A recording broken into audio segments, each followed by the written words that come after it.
सावन में पीहर आने का सबसे मैंडेटरी पार्ट सावन का झूला झूलना अपनी फ्रेंड्स के साथ, वो भी फ्रेंडशिप डे के दिन। आज तो मेरी सुबह 4 बजे ही हो गई थी। नहा धोकर अच्छे से तैयार हुई और फिर मैं और मेरी बहन अंधेरे को चीरते हुए निकल पड़े हमारे श्री बालाजी वाले हनुमान जी के मंदिर। रास्ते में मुझे मेरे 2 फ्रेंड्स और मिल गई। बस फिर क्या था, हम चारों साथ साथ मंदिर की तरफ निकल पड़े। सुबह सुबह का अंधेरा खाली कर लिया और हम बातें करते हुए पहुंच गए मंदिर। मंदिर के अंदर रिकॉर्डिंग करना मना है, इसीलिए मैंने रूल्स को बिल्कुल भी वायलेट नहीं किया। बाहर से आरती के दर्शन किए और अंदर जाकर बजरंगबली के अच्छे से दर्शन किए। वैसे हमारे इस मंदिर की एक खास बात और भी है। मंदिर के पीछे बहुत बड़ी पत्थरों की एक खान है, वहाँ का नजारा बहुत ही सुंदर लगता है। दर्शन करने के बाद हम मंदिर के पीछे जाकर बैठ गए, खूब सारी बातें की, थोड़ी सी फोटोज ली और फिर आ गया आज का सबसे मैंडेटरी पार्ट। सावन में पीहर आओ और झूला ना झूलो, ऐसा तो हो ही नहीं सकता। हमने भी जी भरकर सावन का झूला झूला। फिर रास्ते का मजा लेते लेते हम सब घर वापस आ गए। शाम को हम गए हमारे धुरे वाले माता जी के दर्शन करने। करीब 6-7 महीने बाद इस मंदिर आना हुआ और इस बार आते ही देखा कि ऊपर धुरे तक जाने के लिए कितनी सुंदर सी सीढ़ियां बन गई है। दिल से धन्यवाद हमारे गांव के काको सा,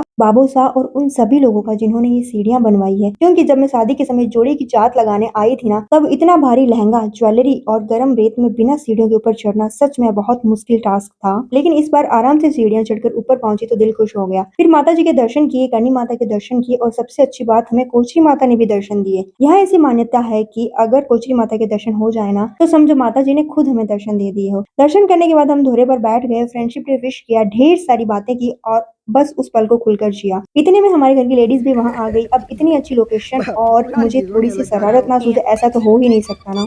मैंने तीनों यार हो लेडीज गया के कि तू कानों में लगा एक एक फूल पहला लगाया वाला और लाइन में खड़ा किया, उनकी वीडियोस किधर बनाए और फिर सबके साथ खूब सारी मस्ती की। और देखते ही देखते शाम भी ढल गई। हम भी ढेर सारी यादें लेकर हमारे घर वापस आ गए।